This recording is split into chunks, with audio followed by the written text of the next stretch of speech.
Hey everybody, it is Dak here from the Ed Boys, and today we are talking about the Eclipse Atlatl, a very interesting range weapon that was added in the first Varlamore update just last month. The reason that this weapon is interesting is because its max hit is based off of your melee strength, not your range strength, so this means that you can do a lot of solid damage without having a bunch of range switches. It is a little bit weird to use at first. Your max hit is based off your melee strength, but your accuracy is still going to be based off of your range bonus. So to increase a max hit, you would be drinking a strength potion, but to increase accuracy, you'd be drinking a ranging potion. And then when we're talking about prayers, you still want to use your range offensive prayer to gain a max hit though. So you have melee gear and a strength potion to increase max hit, but then you still want to pray Eagle Eye or Rigor if you have it. It feels a little bit confusing on paper, but I had my first chance to try the weapon with gorillas, and honestly, it was really smooth. I was fighting gorillas with a zombie axe and a magic shortbow switch. I usually don't bring that many gear switches to gorillas in the first place, but this did allow me to just wear the melee setup and bring the Atlatl as a switch. It is a 3-tick weapon when on rapid, which is usually the only way that you want to use a range weapon anyways, is on rapid. And then its max hit with this setup was right around a 30. I did 150 kills with the magic shortbow and 150 kills with the Eclipse Atlatl. The DPS with the Atlatl was definitely a little bit better than the magic shortbow setup, and I had to bring less switches with me, which made it super convenient to use. Plus, I wasn't wearing like max melee gear, and this was on my alt, so it was time to go get the Eclipse Atlatl on the main and try it some other places. Tombs of a Mascot is a great place to mess around with the Atlatl. You do need to use range a few times during the raid, but at high levels, your magic setup ends up doing a lot more work, so bringing like 6 to 8 range switches just to use range like twice during the raid is a little bit of a waste. The Atlatl did great in the monkey puzzle room. I usually use a blowpipe for range in the monkey puzzle room with dragon darts and like maxed out range gear. The blowpipe already cranks overall, so when I switched to the Atlatl, it didn't really feel like the Atlatl was doing that much better, but then when I plugged the 2 different setups into a DPS calc, I saw that the Atlatl actually was doing much better than the blowpipe, just the blowpipe's not bad in the first place. The Atlatl hits pretty hard, it's still very fast, and it's still pretty accurate even without any range switches. That's because these monkeys don't really have a high defense level. These are just like the monkeys before the big boss, so it does kind of help with the accuracy on that front. Plus, for that DPS screenshot, we're just looking at the DPS on the baboon shaman. Clearly, for some of the baboons that aren't weak to range, I wasn't using the Atlatl at all. In Baba's room, I did use the Atlatl to get through the boulder. It's a little bit easier to get a higher max hit out of the Atlatl than it is with a blowpipe, which does make it a little bit more convenient when trying to one-hit the boulder, though also while trying to skip through the boulders, technically the blowpipe is nice because it is a tick faster. The other room that the Atlatl excelled in would be Part 2 Wardens, when the Warden is protecting magic and melee and you're forced to use range. This is a strange part of the raid. When you're damaging during this phase and you're filling up this yellow sort of health bar, your max hit is actually determined based on your accuracy, so you would benefit from having a couple of extra range switches technically, but even with just the Atlatl and the quiver, I got through this part very quickly. It was crushing. It is very common to use range to KO Z-Back as well as the final Warden if you don't have a good mage setup with the Tumekin's Shadow. If you are going to be using range on those two bosses, then the Atlatl's not going to be as helpful. I mean, it definitely still can get the kills, but overall you are looking at a little bit less DPS than if you just brought that rune crossbow and ruby bolts. The accuracy on the Atlatl, if you're bringing like 0 range switches, is a bit weak for these high level bosses, so you do want to bring the full Eclipse set for a few more range switches and having good ranged accuracy if you're going to be fighting Z-Back or that final Warden with the Atlatl. The Eclipse Moon Armor is a nice range and melee hybrid. It's pretty low defense, but the phases that you need to use this armor, you don't really need great defense in the first place. The full set also has a nice set effect. Every attack that you do has a 20% chance to inflict burn on the enemy, which is going to do some damage over time. And then you can use the special attack from the Atlatl, which can only be used if you're wearing the full set.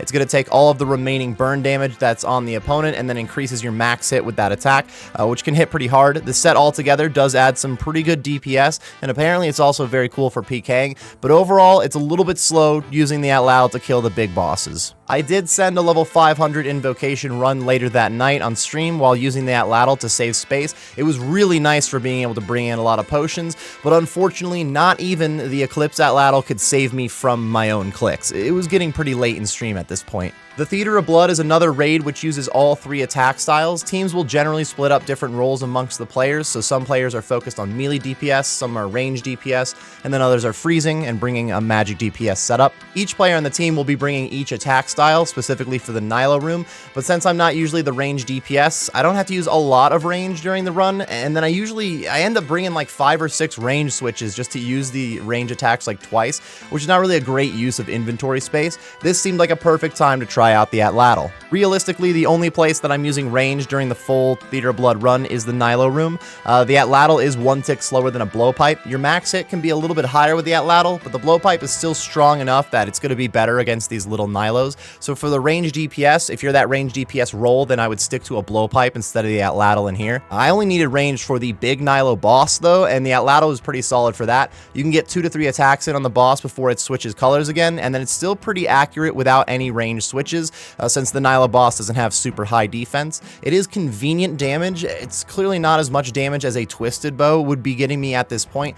Obviously, that's a little bit unfair of a comparison, the Atlatl to the twisted bow. The Atlatl's not supposed to be like best in slot range DPS. It's just a convenient way to get some range damage without having to bring as many range switches. Because of that, I do get to bring more things in my inventory, like more supplies, or maybe even switches for like my mage and my melee setup to increase DPS there. I did opt mostly for just bringing in more supplies. I hadn't done Theater of Blood in a little while, and I was already a few shots in on a very good stream. I mean, no wonder I clicked on that tile in Tombs of a Masket. What was that, dude? At first, I thought the Atlatl was just kind of cool to use, but after 2 or 3 Theater of Bloods, I really started to like it a lot. Again, I wouldn't be using this if I was the range DPS role, but I had a lot of fun with the Atlatl of Theater of Blood, and I probably will be bringing it again. To finish up the trifecta, I did send a solo Chambies with the Atlatl as my one range weapon. It really did perform as expected. I did bring the full set with me to help out with accuracy a bit as well, and the raid did go fine.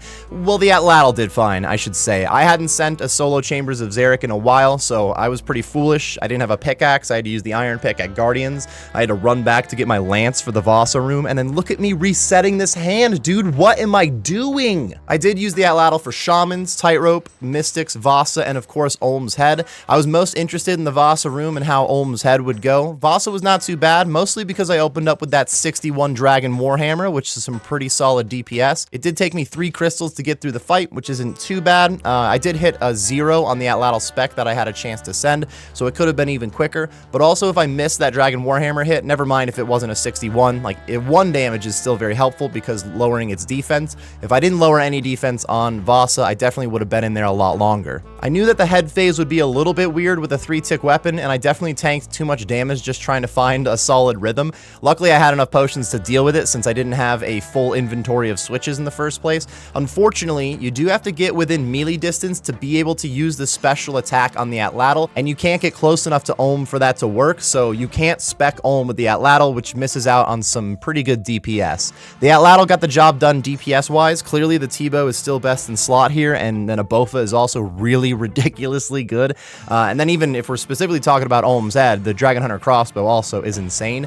But the Atlatl's a lot cheaper to invest in than those other weapons, and it is good to have less switches while you're learning new content. Less switches means that you can focus on the boss a little bit more, and it also means that you have more room in your inventory to bring more heals with you. You're very likely going to make more mistakes while you're learning, so you're going to need some more Ceridome and brews. In the long run, you can do Chambers of Xeric without having to use that many brews, so it's always going to end up being better to bring a full range switch, but the Atlatl definitely has its benefits, and it's very fun to use. Pretty much anywhere that you would use both range and melee, you could find a use for the Eclipse Atlatl, like at the Dagonoth Kings could also be an interesting place.